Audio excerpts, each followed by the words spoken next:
یہ راہ ہدایت بیان ہے، یہ راہ۔ مزید نئے بیانات سننے کے لیے چینل راہ ہدایت بیان کو ضرور سبسکرائب کریں۔ رکاوٹیں آتی رہتی اور دنیا والے اسے ناکام ترین انسان سمجھنے لگتے اور وہ اس کی ناکامی یقینی طور پر سمجھ میں آتی۔ ایسے موقع پر اللہ رب العزت اچانک اسے کامیاب کرتا۔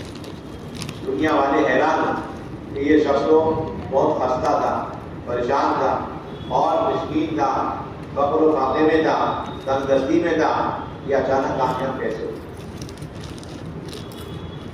دین والے راستے پر جو آدمی چلتا ہے، شروع میں تکلیفیں، ناگواریاں اور بعد میں اس کے اندر کامیابی، اور جو دنیا والے اور اسباب والے مال والے راستے پر چلتا ہے تو شروع میں کامیابی نظر آتی ہے لیکن اس کا انجام ناکامی۔ لیکن یہیں سے ایک ایمان والے کو بھی دھوکہ لگتا ہے، جس طرح مشرک کو دھوکہ لگتا ہے، اور ایک ایمان والا یہ سمجھنے لگتا ہے کہ دنیا میں کامیابی کے لیے اسباب کا ہونا، مال کا ہونا ضروری ہے اعمال کے مقابلے۔ حالانکہ کامیابی کا، ناکامی کا مال سے، اسباب سے کوئی تعلق نہیں۔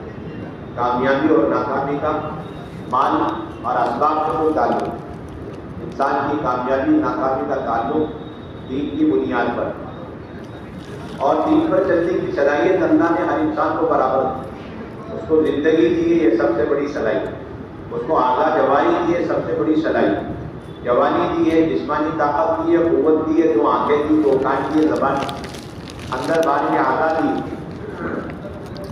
ہر انسان کو، ہر فرد کو اللہ نے دین پر چلنے کی ذمہ داری اور اوپر چلنے کی صلاحیت استعداد دے دی۔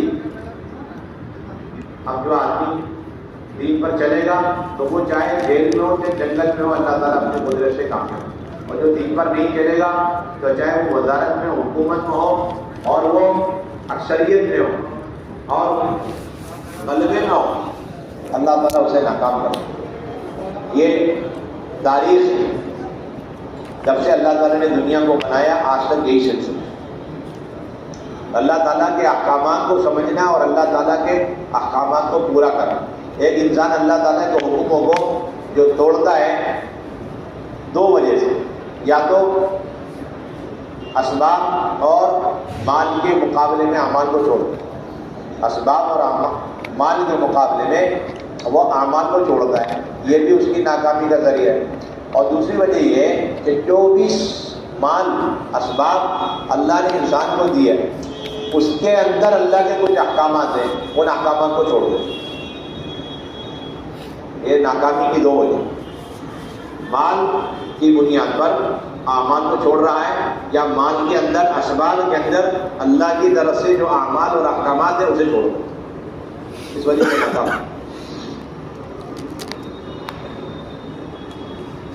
تو اللہ تعالیٰ کی طرف سے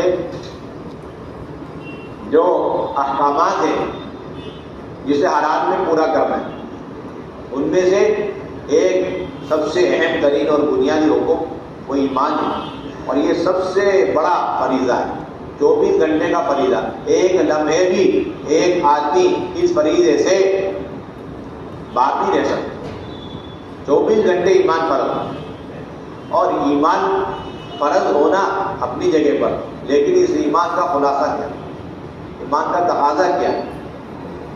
ہم نے کلمہ پڑھا لا الہ الا اللہ، یہ تو ایمان اور کلمے کے بول ہیں، لیکن اس کلمے کا مقصد، اس کلمے کا خلاصہ، اس کلمے کا اخلاص کیا کہ دل کے گہرائی میں اس بات کا یقین ہو کہ اللہ کے ذات عالی سے ہوتا ہے اور اللہ کے غیر سے کچھ نہیں ہوتا۔ یہ یقین دل کے اندر ہے۔ 24 گھنٹے اگر ہے تو پھر یہ یقین اسے احکامات پر چلائے اور حرام چیزوں سے اسے بچائے گا۔ اور اگر کلمہ زبان پر ہے، دل کی گہرائی میں نہیں ہے، یہ یقین دل کے اندر نہیں ہے کہ کرنے والی ذات اللہ ہے، نفع نقصان کے مالک اللہ ہے، زندگی موت اللہ کے ہاتھ ہے، وہ تنے تنا ہے، اپنی ذات میں بھی تنا ہے، اپنی صفات میں بھی تنا ہے۔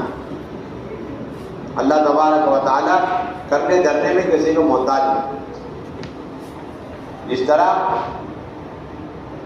بیماری اللہ تعالیٰ کے حکم سے، اسی طرح شفا بھی اللہ کے حکم سے. نہ بیماری کا تعلق اسباب سے، نہ شفا کا تعلق دوا سے. نہ بیماری کا تعلق دنیا کے ظاہری جراثیم سے ہے، اور نہ شفا کا تعلق ڈاکٹر اور اس کی ڈاکٹری اور اس کی دوائی سے. بیماری بھی اللہ کے امر سے ہے اور شفا بھی اللہ کے امر سے. بیماری بھی اللہ کے حکم کے تابع اور شفا بھی اللہ کے حکم کے تابع. اللہ تعالیٰ اتنے قادر ہیں کہ بیماری کے اسباب کے ہوتے ہوئے شفا دے دیں اور شفا کے اسباب کے ہوتے ہوئے بیمار کر دیں. زندگی کے اسباب میں موت دے دیں، موت کے اسباب میں اللہ تعالیٰ زندگی دے دیں. جہاں جان چلے جانے کا یقین ہو اللہ تعالیٰ وہاں اس کو حیات دے، وہاں اس کو حیات دے. اور جہاں حیات یقینی ہو اللہ وہاں موت دے. اللہ تعالیٰ قادر مطلق. ان سارے اسباب سے بھی وہی ہوگا جو اللہ تعالیٰ چاہے، ان اسباب کے بغیر بھی وہی ہوگا جو اللہ تعالیٰ چاہے. اللہ تعالیٰ مسبب اسباب ہے اور قادر مطلق. اللہ تعالیٰ کرنے دھرنے میں کسی سبب کے محتاج. اگر مسلمان کے دل میں یہ بات آتی ہے کہ اللہ پالتے ہیں، پالن ہارے، لیکن ڈگری کے بغیر نہیں پالے، یہ تھوڑا سا مسلمانوں کے دل میں یہ باتیں آ رہی ہیں. ہاں اللہ تعالیٰ پالتے ہیں یقین، لیکن اللہ ڈائریکٹ تھوڑی پالتے ہیں. یہ بولتا مسلمان ایسے بولتے بولتے بولتے بولتے دھیرے دھیرے دھیرے کفار کے قریب ہو جاتے. وہ بھی مانتے کوئی بنانے والا ہے، وہ بھی مانتے، لیکن وہ ویسے نہیں کرتے. اس کے اسسٹنٹ ہیں اور اس کے نائب ہیں، ان کے ذریعے سے ہوتا ہے، فرشتوں سے ہوتا ہے، ان کے ذریعے، ان کے ذریعے. اور مسلمان یہ تو نہیں کہتا کہ اس سے ہوتا، لیکن یہ ضرور کہتا ہے کہ وہ اللہ کرتے ضرور ہے، لیکن کسی نہ کسی پردے میں آڑ میں کرتے ہیں. وہ پردہ کیا، اسے پکڑو، میں ڈائریکٹ اللہ کو پکڑو، دکان کو پکڑو، تجارت کو پکڑو، ملازمت کو پکڑو، ڈگری کو پکڑو.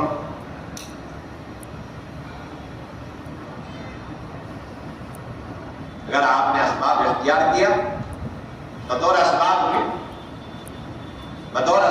اسباب کو اسباب کی بنیاد پر اختیار کیا. اسباب کو اختیار کرنا ضروری ہے، اس کے بغیر اللہ نہیں کر سکتے. تو یہ عین کفر و شرک ہے. کفر کیوں ہے؟ اس لیے کہ آپ اس کے ذریعے اللہ کی قدرت کے کاملہ کا انکار کر رہے ہیں. اللہ تعالیٰ کی قدرت کاملہ کا انکار. اللہ تعالیٰ قادر ہے لیکن کامل نہیں. اللہ تعالیٰ اپنی قدرت میں ان اسباب میں محتاج ہے. شفا دینے میں دواؤں اور ڈاکٹروں کے محتاج ہے. غلہ دینے میں زمین اور زمینداری اور کاشتکاری کے محتاج ہے. اور پھلوں کے دینے میں باغبانی کے محتاج ہے. زندگی موت دینے میں ہواؤں کے پانی کے محتاج ہے. اللہ تعالیٰ کسی کے محتاج. ہر چیز اللہ تعالیٰ کی محتاج ہے، اور ہر چیز اللہ تعالیٰ کی مشیت کے تابع، قدرت کے تابع. ہر چیز اللہ کی قدرت سے بنی ہے اور بننے کے بعد اللہ تعالیٰ کی قدرت کے تابع. کوئی چیز اللہ تعالیٰ کی قدرت سے باہر نہیں. ہر چیز اللہ کے علم میں، کوئی چیز اللہ کے علم سے باہر نہیں. کوئی چیز اللہ تعالیٰ کے علم سے باہر نہیں. ہر چیز اللہ تعالیٰ جانتے ہیں. لا يخفى عليه شيء في الارض ولا في السماء. آسمان ہو زمین ہو، کوئی ذرہ اللہ کے علم سے مخفی نہیں. اللہ تعالیٰ کے علم سے مخفی نہیں. کوئی ذرہ اللہ تعالیٰ کی مشیت سے خارج نہیں. ہر چیز اللہ کی مشیت کے تابع. ہر چیز اللہ تعالیٰ کی مشیت کے تابع. جس طرح جسم ہے اور جسم کے بال بال میں، کھال کھال میں روح سرایت کی ہوئی، اس طرح دنیا کے ہر چیز کے اندر اللہ تعالیٰ کی مشیت سرایت کی ہوئی. ان چیزوں کے اندر اللہ تعالیٰ کی قدرت نہیں. مسلمان ان اسباب کو یہی سمجھ کے اختیار کر رہا ہے اس میں اللہ کی قدرت نہیں. ان چیزوں کے اندر نہ اللہ تعالیٰ کی قدرت ہے نہ اللہ تعالیٰ کے بات ہے. دو باتیں الگ سمجھ.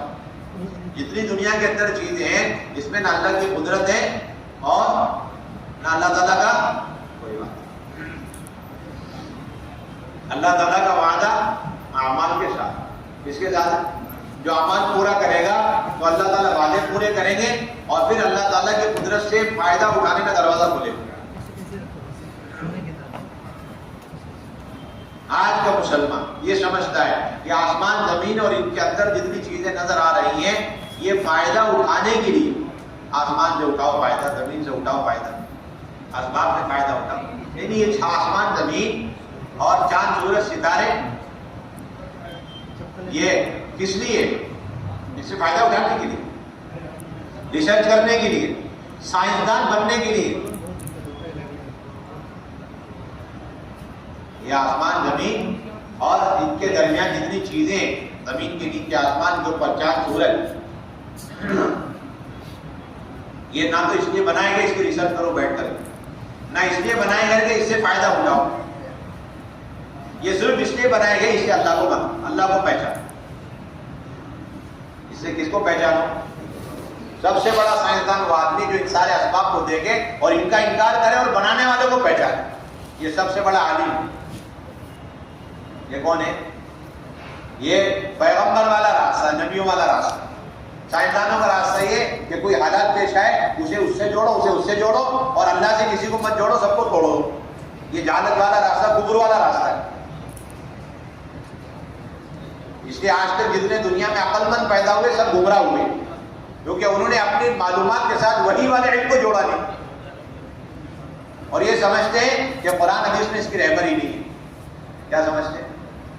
حالانکہ جہاں تمہاری ساری تحقیق ختم ہوتی ہے وہاں سے قرآن کی رہبری شروع ہوتی ہے. جہاں سے آپ کی تحقیق ختم ہوتی ہے